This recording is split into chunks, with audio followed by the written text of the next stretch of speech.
Gloria a Dios. Evangelio según San Mateo, capítulo 10.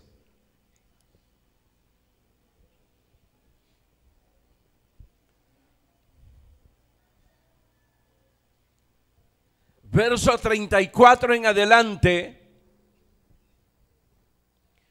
Evangelio según San Mateo, capítulo 10.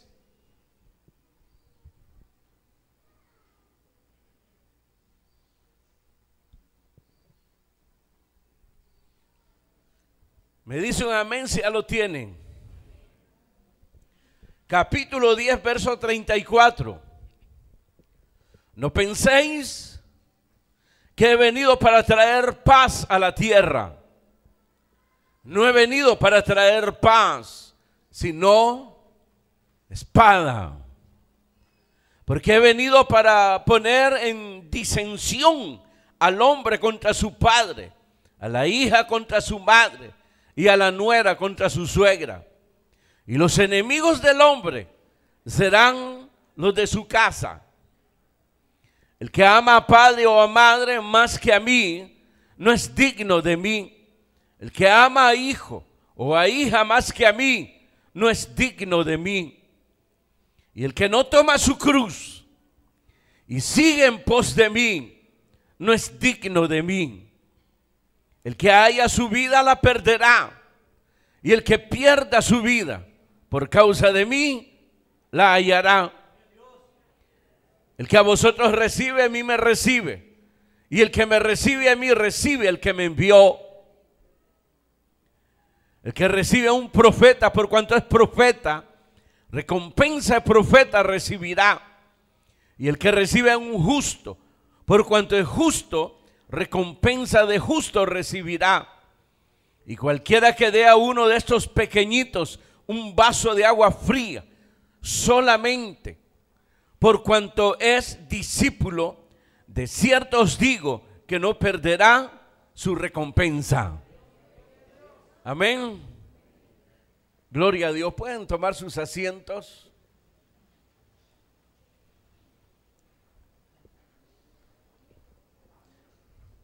Palabras, hermanos, que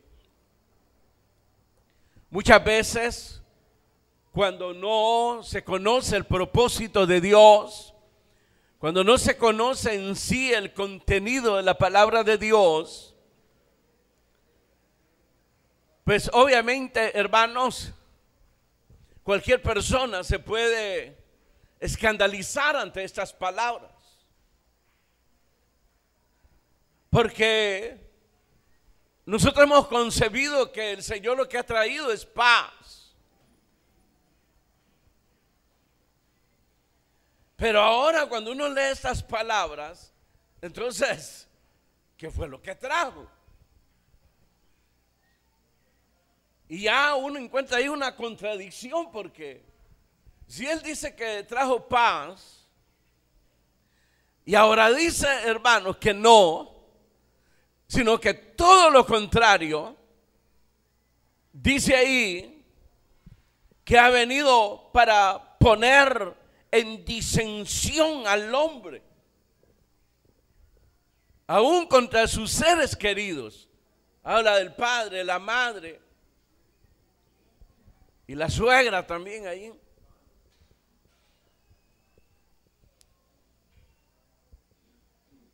Pero, queridos hermanos, lo que aquí se está exponiendo es una demanda en el cristiano, en el creyente, de poder, hermano, mostrar sus más elevadas virtudes, donde necesita el cristiano dejar, hermano, la vida mediocre, dejar la vida, hermanos,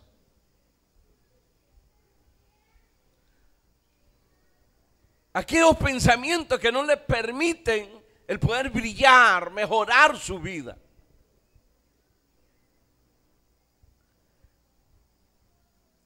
Esto es como el labrador. El labrador, hermanos, que trabaja la tierra,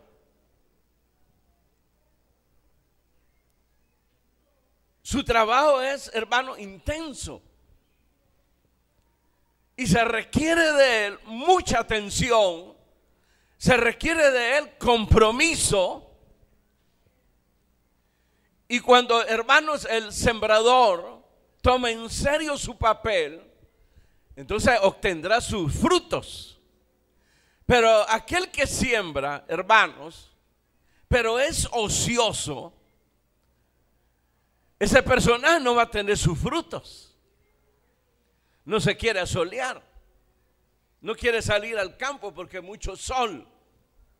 Hoy no voy a preparar la tierra, no voy a regar la tierra, no voy a poder limpiar la tierra porque hay mucho sol, mucho calor, me voy a derretir. Cuando mira nubes negras, hoy no saldré al campo porque va a llover y me puedo mojar. Y entonces la Biblia dice que el que siembra, hermanos, el que siembra bastante, recogerá, dice, bastante. Pero el que siembra poco, poco recoge. Entonces cuando uno mira eso, entonces uno comprende la palabra de Dios. El llamado aquí al cristiano es que lleve, que tome su propia cruz, no la cruz de Cristo, como la religiosidad nos ha venido enseñando de ayudarle al Señor, o de ponerse un palo encima y hacer como que lleva la cruz, el sufrimiento, sino que tomar su propia cruz. Es como la demanda que le hizo el apóstol Pablo a Timoteo cuando le dice: sufre penalidades como buen soldado de Cristo. Es una demanda, porque la obra es grande, pero además que es grande la obra, es sublime. Se trata de la salvación de las almas. Se trata de liberar. Se trata de trasladar, hermanos, las almas que están cautivas, hermanos, que están cautivos por las tinieblas, por el pecado. Trasladarlas precisamente a la luz de Cristo. De eso se trata. No se trata de conducir una manada de gente y que cada quien pues haga lo que quiera y que cada quien se salve como pueda, sino que el cristiano es puesto ahí para pastorear, para guiar, para alimentar, y para obtener los resultados que se esperan se requiere del cristiano que tome en serio su decisión y que realmente se comprometa con la obra, con la tarea que se le ha encomendado. Imagínese, usted quiere invertir en el campo y va donde el que siembra y le dice: bueno, voy a invertir tanto en semilla. Y viene este labrador, hermanos, que no se quiere asolear, no se quiere, hermanos, dañar sus manos, no se quiere mojar. Cuando usted vuelva a llegar esperando recoger fruto, no va a encontrar nada. No, varón, no se pudo, se echó todo a perder, se quemó todo, no hubo lluvia. Y cuando hubo lluvia fue tan fuerte que arruinó los siembros. Pero realmente lo que sucedió es que ese labrador era ocioso, perezoso, porque así dice la escritura. El perezoso dice: va a llover. O el perezoso dice: hay mucho sol. Es decir, que busca justificaciones. para no tomar compromisos. Busca justificaciones, es como el que no trabaja. No voy a pedir que levanten la mano los que no están trabajando, pero si yo les pregunto, ¿por qué no están trabajando? Las excusas sobran. Trabajo hay, pero las excusas sobran. El problema es que todos quieren irse a una oficina con aire acondicionado. El problema es que no quiere, hermanos, dañar sus manos. El problema es que quiere cuidar ¿cuál sería? Su piel. Entonces busca, hermanos, en un trabajo comodidad, donde no hay esfuerzo.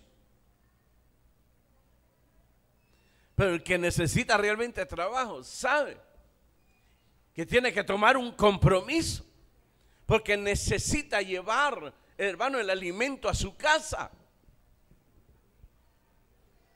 para sus hijos, para su familia. Por eso la Escritura, cuando habla del creyente, dice: el que no provee para su casa es peor que un incrédulo. Le debiera dar vergüenza al creyente que no trabaja. Es vergonzoso que no esté siendo productivo. Por eso usted va a ver, hermanos, que las casas parecen palomares. Bueno, hay una colonia que así se llama Los Palomares, porque le pusieron bueno el nombre, porque ahí meten todo. Usted va a una casa, parece un campo minado. No puede agarrar para acá porque ahí vive el matrimonio de su hijo, de este lado el matrimonio de su hija. Si agarra para allá, ahí no, porque ahí vive el ex de su hija. En el otro vive el ex de su hijo, porque es buena persona, ¿verdad? Solamente que malmataba pues a sus hijos, pero es buena persona y provee para la casa. Entonces, puro palomares ahí, hermano, tienen que edificar para arriba. Es decir, los hijos, hermano, no están siendo productivos, no están multiplicando, están restando. En los 90 todavía se miraban las casas grandísimas, terrenos grandísimos. Y de repente, hermano, como que el terreno y la casa por el sol y por la lluvia, como que se escogieron. ¿Y qué pasó ahí? De que los hijos no fueron productivos.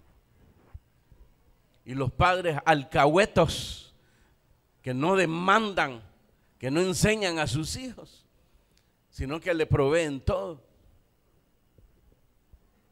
Se van a casar. ¿Dónde van a vivir? Vamos a vivir donde tu mamá les dice. Así le dice el varón a la novia: ¿dónde tu mamá? Y decirle a tu mamá que no se preocupe, que va a vivir con nosotros. No la vamos a echar todavía, porque son tan groseros, tan desnaturalizados, que terminan echando a los suegros de la casa que ellos, hermanos, trabajaron por años. Entonces, en la vida cristiana no se puede arrastrar ese tipo de vida. Jesús trajo cambios en nosotros, no solo internamente, también externamente. Nos preparó, nos capacitó para ser productivos. Nos ha dado visión de poder ver más allá de donde miraba la punta de la nariz. Eso es lo que ha hecho el Señor. Y para que nosotros podamos guiar a otros y sacarlos de la miseria y trasladarlos a la abundancia. Entonces se requiere que el que va a tomar la obra, se requiere el creyente que se aborrezca a sí mismo para poder ser fructífero y para poder influenciar a las demás personas a ser liberadas y poder recibir de Jesucristo la salvación y la vida eterna. Eso es lo que aquí está exponiendo nuestro Señor Jesucristo. Él no está alentando, hermano, la disensión. No está diciendo, ya eres cristiano, vuélvete enemigo de tu familia. No está alentando a eso. No está alentando a la división. El que lee así, hermano, pareciera que eso es lo que está haciendo Jesús, como alentando. Bueno, si Él está diciendo ahí que lo que vino a meter fue guerra y no paz, y que lo que viene a meter en la familia es división. Bueno, usted ha escuchado, hermano, a sus cónyuges, usted ha escuchado a sus padres diciendo, desde que te hiciste cristiano, ya cambió todo, cambiaste, ya no tenemos aquella linda relación que teníamos donde te golpeaba y te malmataba y donde tú me decías 1, 2, 3, 5 groserías. Has cambiado, te miras raro. Porque el problema de ser cristiano, hermanos, es precisamente que se crean las divisiones. Porque no hay armonía en los pensamientos. Hay diferencia. Y algo que no acepta este mundo es eso, la diferencia. Ser diferentes.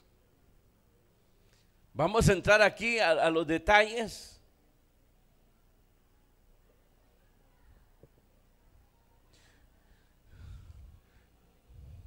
Cristo precisamente lo que trajo fue la reconciliación con Dios, el hombre con Dios.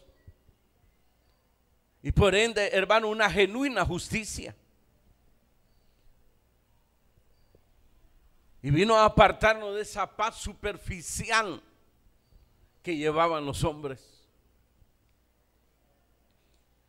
Por eso el cristiano, hermano, muchas veces tiene conflictos. Porque no ha entendido, hermano, que tiene que salir y tiene que dejar de estar sembrando esa paz superficial. Que no crea sino otra cosa en el alma y en los hogares. Hermano, un vacío tremendo. Jesús vino a llenar ese vacío. Puso propósito, hizo propósito en nuestras vidas. Ahora tenemos un propósito por qué vivir. Hay visión. Hay un trabajo, una tarea que realizar. Como le dije, es grande, pero a la vez es sublime, que vale la pena. Así que entremos aquí a los detalles. Dice el verso 35 o el 34, no penséis que he venido para traer paz a la tierra. No he venido para traer paz, sino espada.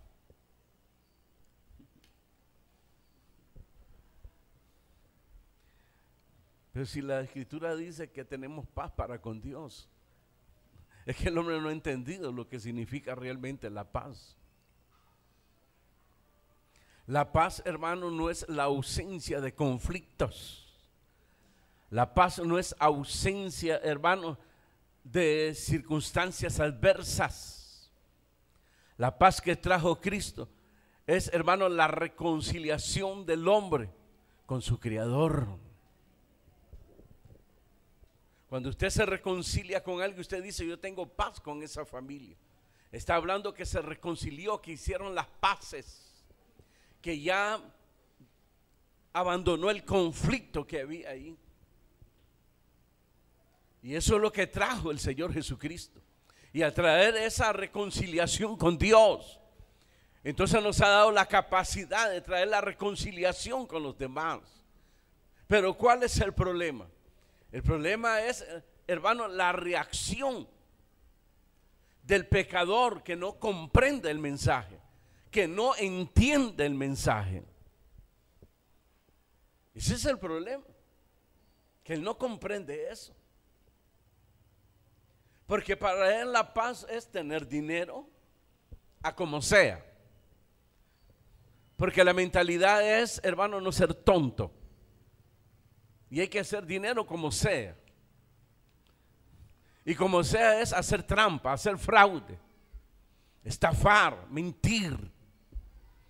Hay que ser inteligente. Pero lo que usted está sembrando ahí son vientos, cuyas consecuencias va a ser la destrucción. Lo que se siembra se cosecha. Así de sencillo. Y es lo que no ha entendido el hombre, que está sembrando vientos fuertes y que lo que va a obtener es destrucción. Cuando pasa un huracán, ¿qué es lo que deja? ¿Ah? ¿Qué deja atrás de sí? Y si pensáramos como piensa el pecador, diríamos, pues lo que deja es limpieza, porque se pasa llevando todo y deja limpio todo. No, lo que deja es destrucción y muerte.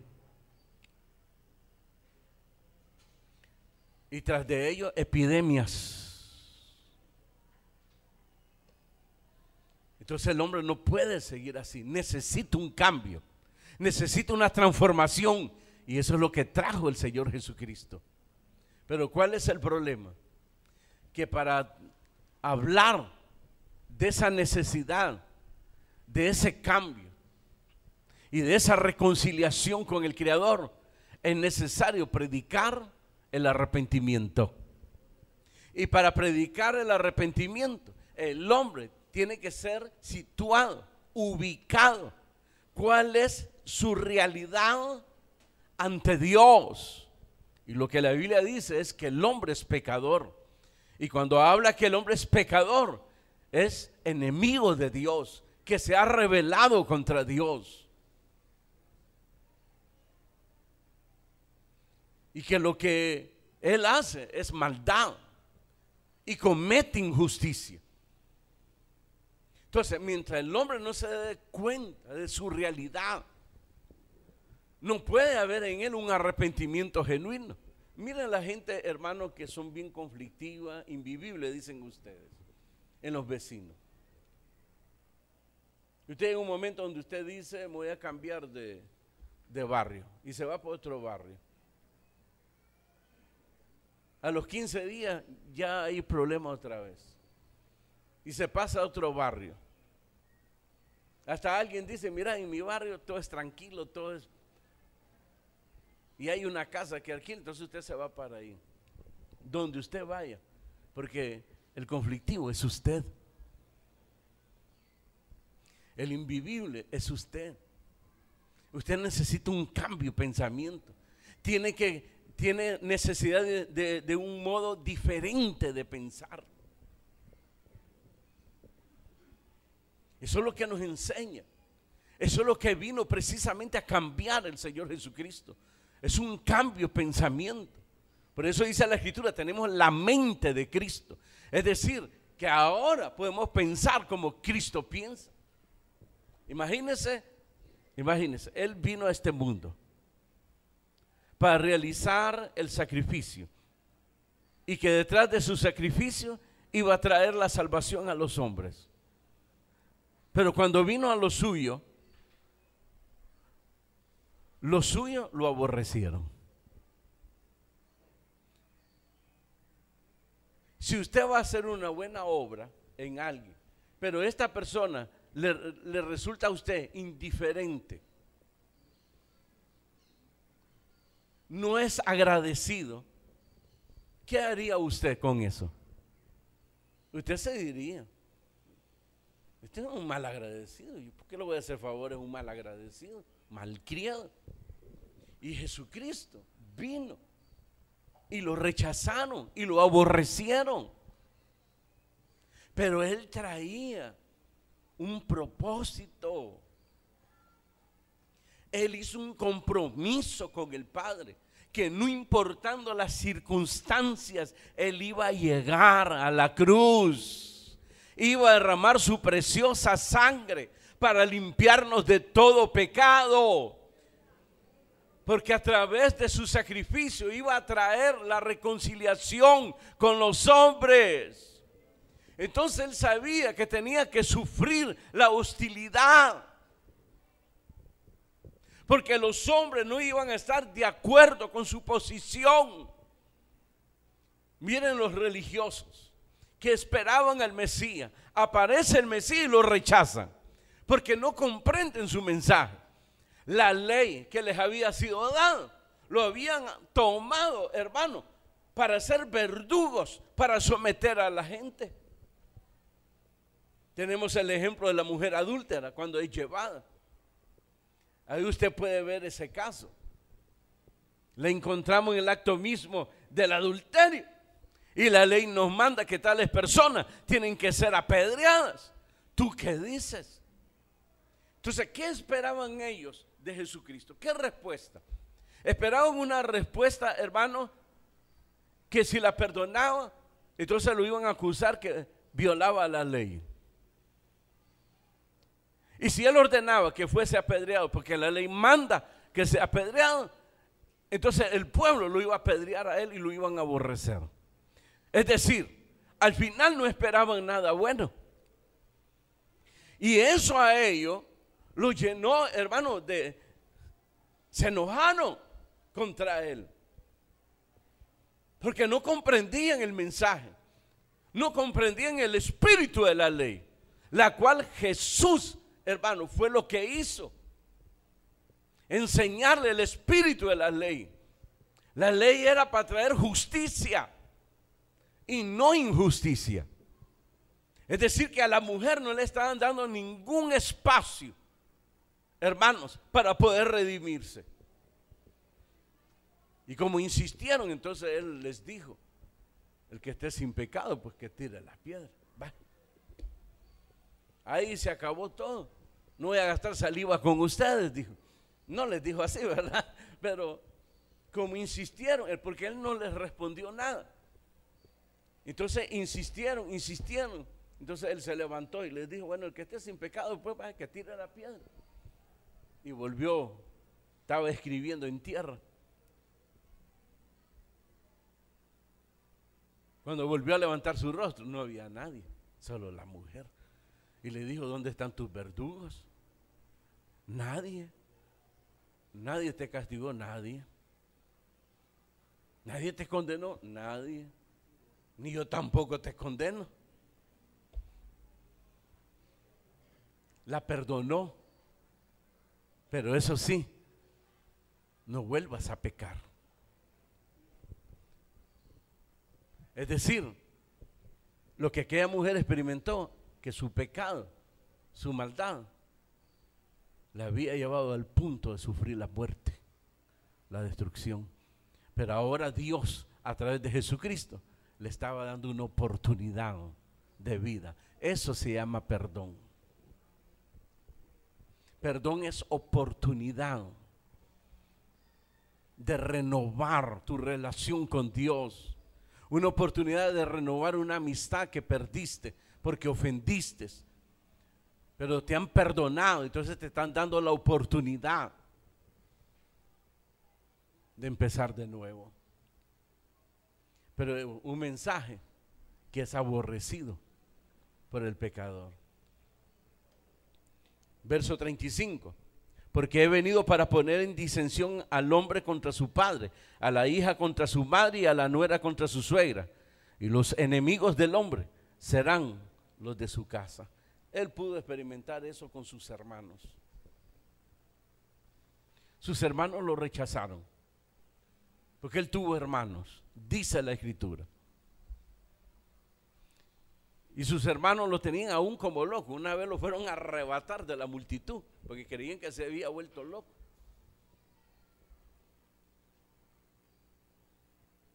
Y cuando iban a la fiesta, se encontraba con sus hermanos. Entonces sus hermanos le recriminaban,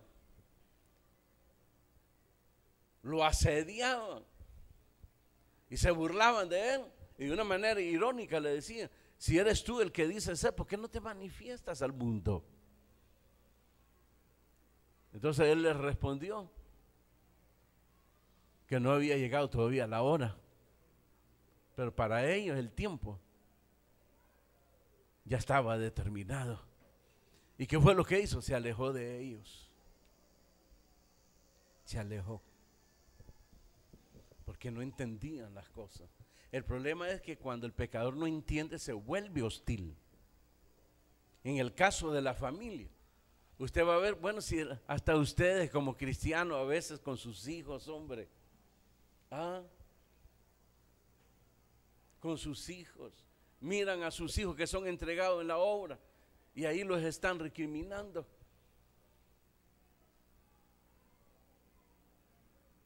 Mucha entrega, demasiada entrega, ya no hacen nada en la casa.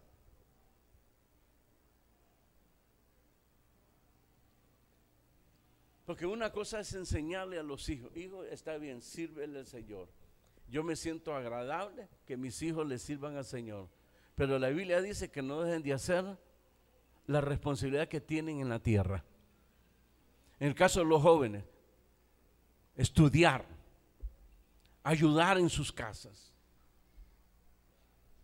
El servirle a Dios no quiere decir que van a abandonar y van a dejar de hacer las responsabilidades que tienen en su casa. Porque lo que ha traído Jesucristo es una vida equilibrada. Y eso es lo que le debe enseñar. Digo, yo estoy de acuerdo y me alegra mucho que le esté sirviendo al Señor, a Dios. Pero estoy viendo tus calificaciones que han bajado. Métale ahí, hijo, métale ahí, hija. Es ayudarle, es guiarlo y no decirle ahí, mira, deja ese privilegio porque no estás rindiendo en los estudios, no estás rindiendo aquí. Eso no es así. Tiene que enseñarle usted, tiene que guiarlo. Estoy hablando de padres cristianos, hermano, que alejan a sus hijos de Dios. O a veces los hijos, hermanos, demandan de sus padres, de la entrega que tienen con el Señor. Por eso dice ahí, los enemigos serán los de su casa. Eso es increíble. Y no digamos cuando los padres, hermanos, no conocen al Señor y sus hijos son entregados a Dios. Es peor la cosa, porque para ellos ahí le están enseñando vagancia a mis hijos. Se han hecho vagos, solo pasan ahí y a saber qué hacen ahí. Algo deben de estar haciendo ahí. Ya se le imagina, hermano, que aquí están haciendo ¿qué? Orgías. Están fumando a saber qué cosas raras. Es increíble eso, que sucedan esas cosas. Pero esa es la realidad, porque el mensaje no es comprendido. Nosotros no comprendíamos el mensaje cuando no conocíamos al Señor. ¿Se acuerdan? ¿Se acuerdan cuando le decían te invito a una iglesia? Para usted, ¿qué significaba la invitación a una iglesia? Significaba una locura. ¿A dónde? A la iglesia. Yo en la iglesia. Yo. Sí, usted lo invita a la iglesia. No. Yo puedo ir a cualquier parte menos ahí. Los amigos que han venido, ¿cómo se sienten? Los que han venido, incómodos. Pasaron cantando y cantando y cantando y no se aburren de cantar. Ahora pasa ese maestro ahí y no se cansa de hablar y de hablar y de hablar. Ya la siente dura, hermano, ya siente que le duelen los huesos. ¿Y a qué hora se va a terminar? Fíjense, le voy a dar una buena noticia, de que vamos a salir a las 3 de la tarde. Mentira. Eso es para matarlo, ¿ya?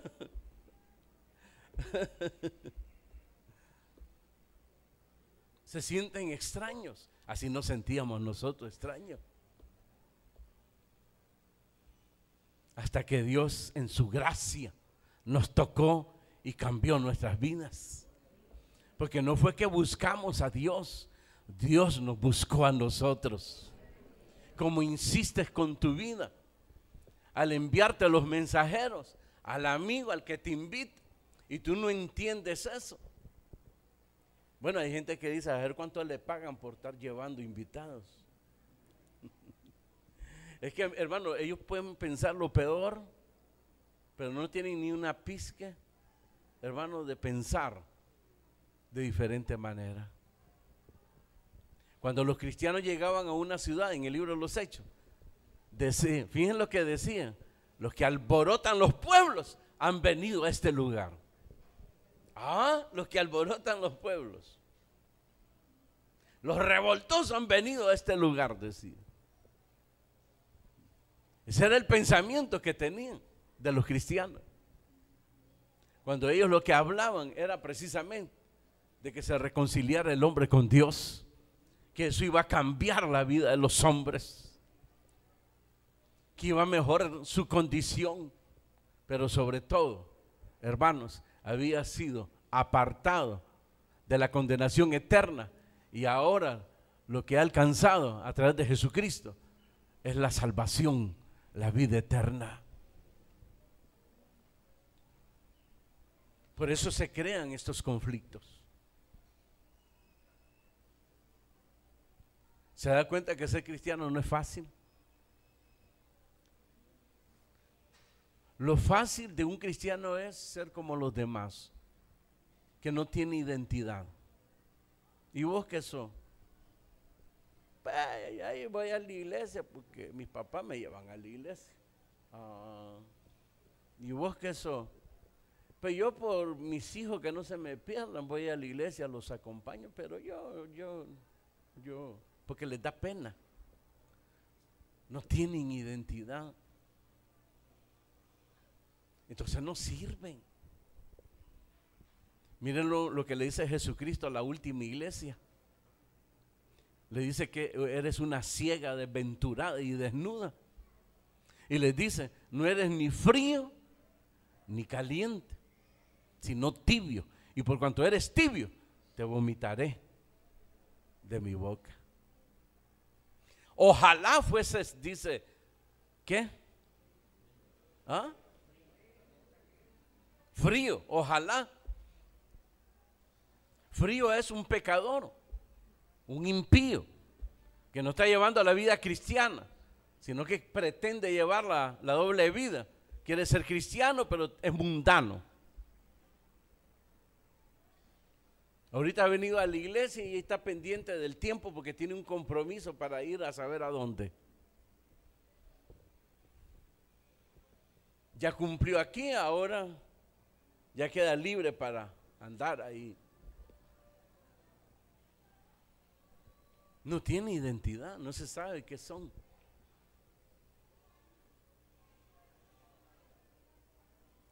Pero nosotros sí conocemos el propósito de Dios y el propósito de Cristo. Y lo conocemos por la dedicación y la entrega que tuvo Jesús, y la decisión que tomó y la responsabilidad de habernos dado la salvación. Pero si imagínese, hermano, un Cristo sin compromiso, así como usted lleva su vida cristiana y viene a esta tierra, se va a entregar por los hombres y los hombres lo aborrecen. Y estos malcriados, yo no voy a morir por esto, Padre, me regreso. No, el compromiso es ser tolerante, seguir adelante, saber que el mensaje no lo iba a recibir la mayoría, sino que pocos.